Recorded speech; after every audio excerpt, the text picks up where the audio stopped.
कमजोर सब्जेक्ट नहीं होता है, कमजोर होता है हमारा इंटरेस्ट और हमारा रिवीजन।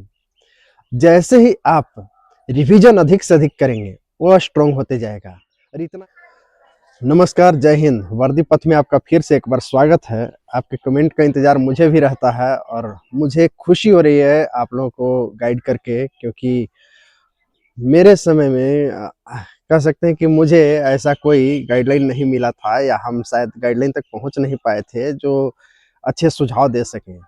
लेकिन मुझे इस बात की खुशी है कि हम आप लोगों को बेहतरीन सुझाव देते हैं। आपके कमेंट के अनुसार आपके समस्या को हम दूर करने का प्रयास करते हैं और उसका सॉल्यूशन बताते हैं। देखिए, आज का पहला कमेंट है, लुसेंट का इम्पोर्टेंट टॉपिक बताइएगा। मॉडर्न हिस्ट्री, स्टैटिक्स लगभग सारा, ज्योग्राफी।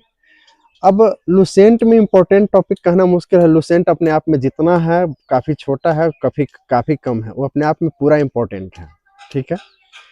तो उसमें भी अब बात अगर किया जाए तो मॉडर्न हिस्ट्री सबसे अधिक, उसके बाद पॉलिटी में जो फंडामेंटल राइट्स और अनुच्छेद हैं, मौलिक अधिकार, मौलिक कर्तव्य, राष्ट्रपति, प्रधानमंत्री, राज्यपाल से संबंधित अनुच्छेद और उनकी शक्तियां वगैरह, ये सारा चीज़ काफ़ी इम्पोर्टेंट है।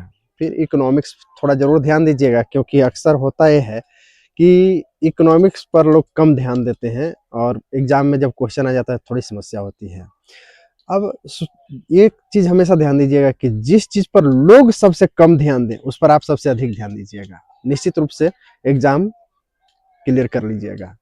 आमतौर पर होता क्या है कि जिस सब्जेक्ट में हम लोग को सबसे अधिक इंटरेस्ट होता है उस सब्जेक्ट को सबसे अधिक पढ़ते हैं, और जिसमें कम इंटरेस्ट होता है उसको सबसे कम पढ़ते हैं।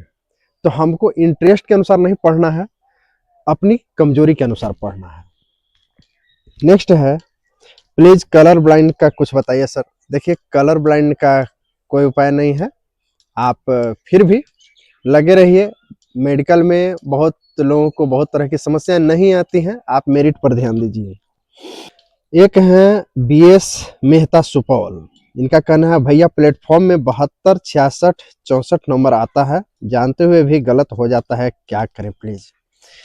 देखिए, 72, 66 और 64 नंबर के आसपास आप पहुंच गए हैं, यानी काफी बेहतर कर रहे हैं। अब जानते हुए जो गलती हो रहा है, एग्जाम में भी यही गलती कुछ लोग करते हैं कि जो क्वेश्चन जान रहे हैं उसी को गलत कर देते हैं, और उसी को नहीं करना है।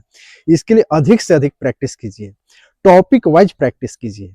जैसे मान लेते हैं कि आज अगर मॉडर्न हिस्ट्री आपने पढ़ा और मॉडर्न हिस्ट्री में गांधी जी से संबंधित चैप्टर पढ़ा, तो गांधी जी से संबंधित चैप्टर नेट पर, यूट्यूब पर सर्च करके उसको बना लीजिए। इस तरह से जैसे 1-2 बार कर लेंगे, ये गलती आपका सही हो जाएगा। देव सहाय, इनका है, सर मेरा 60 प्लस आ रहा है, मैथ कमजोर है और इकोनॉमिक्स और करेंट कमजोर है, क्या करें। भाई साहब, आपका तो काफी सब्जेक्ट कमजोर है, बट फिर भी 60 प्लस आ रहा है, यानी कि आपको बस थोड़ा सा मेहनत करना है। जहां तक बात है मैथ कमजोर है, तो मैथ मात्र 3 से 4 क्वेश्चन, 5 क्वेश्चन हार्डली आते हैं, ठीक है। इकोनॉमिक्स में भी लगभग इतना ही क्वेश्चन आते हैं। तो ये दोनों कोशिश कीजिए कि बैलेंस हो जाए। जितना जल्दी कोशिश कीजिए कि कोई यूट्यूब चैनल का सहारा लें और वहां से पढ़ लें। जहां तक बात है करेंट कमजोर है, तो करेंट कमजोर है, इससे अधिक क्वेश्चन होते हैं पीटी में, और हम कहें कि अधिक से अधिक रिवीजन कीजिए। देखिए, कमजोर सब्जेक्ट नहीं होता है, कमजोर होता है हमारा इंटरेस्ट और हमारा रिवीजन। जैसे ही आप रिवीजन अधिक से अधिक करेंगे वो स्ट्रांग होते जाएगा, और इतना ही नहीं, फिर उसी में इंटरेस्ट भी आपको आने लगेगा। दूसरी बात की कोशिश कीजिए कि समूह में किसी खास टॉपिक पर चर्चा करें।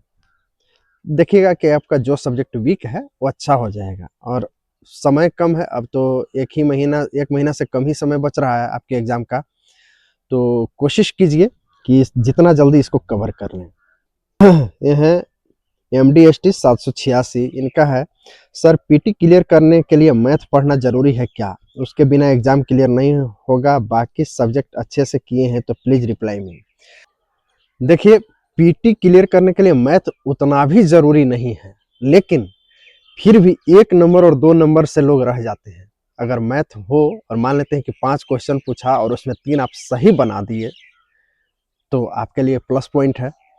हालांकि अब समय कम है, तो कोशिश कीजिए कि जो प्रीवियस ईयर में देखिए कि मैथ का कौन सा टॉपिक से क्वेश्चन अधिक पूछे गए हैं, कहाँ से क्वेश्चन आ रहे हैं, उसी के अनुसार आप काम कीजिए। जरूरी नहीं है कि पूरा मैथ देखें, क्योंकि अब समय है नहीं। तो मैथ जरूरी नहीं है, फिर भी हम कहेंगे कि कट ऑफ पार करने के लिए जरूरी बन सकता है। अभिषेक कुमार ये कह रहे हैं, सर मेरा नाम अभिषेक गुप्ता है, हम बांका जिला से हैं।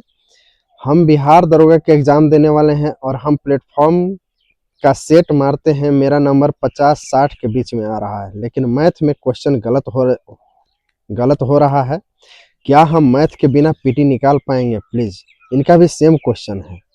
मैथ के बिना पीटी निकाल पाना संभव है, लेकिन अगर मैथ हो तो सोने पे सुहागा है, ज़्यादा बेहतर है।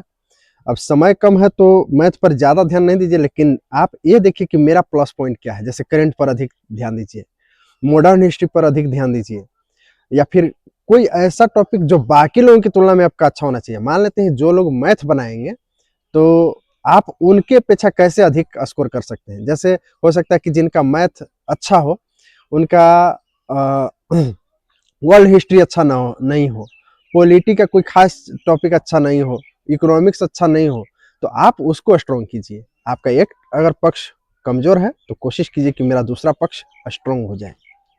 नेक्स्ट है इट्स टच 2.0, करें भैया रिप्लाई जरूर दीजिएगा। कोई भी सेट मारते हैं 50-60 के बीच आता है, तो भैया जो क्वेश्चन गलत होता है उस चैप्टर को रिवीजन करें या पूरा सिलेबस रिवीजन करें? जो क्वेश्चन गलत हो रहा है उस चैप्टर को सिर्फ रिवीजन कीजिए, पूरा सिलेबस रिवीजन करने का आप समय भी नहीं है। और ये देखिए कि कौन कौन किस चैप्टर से आपका गलत अधिक हो रहा है।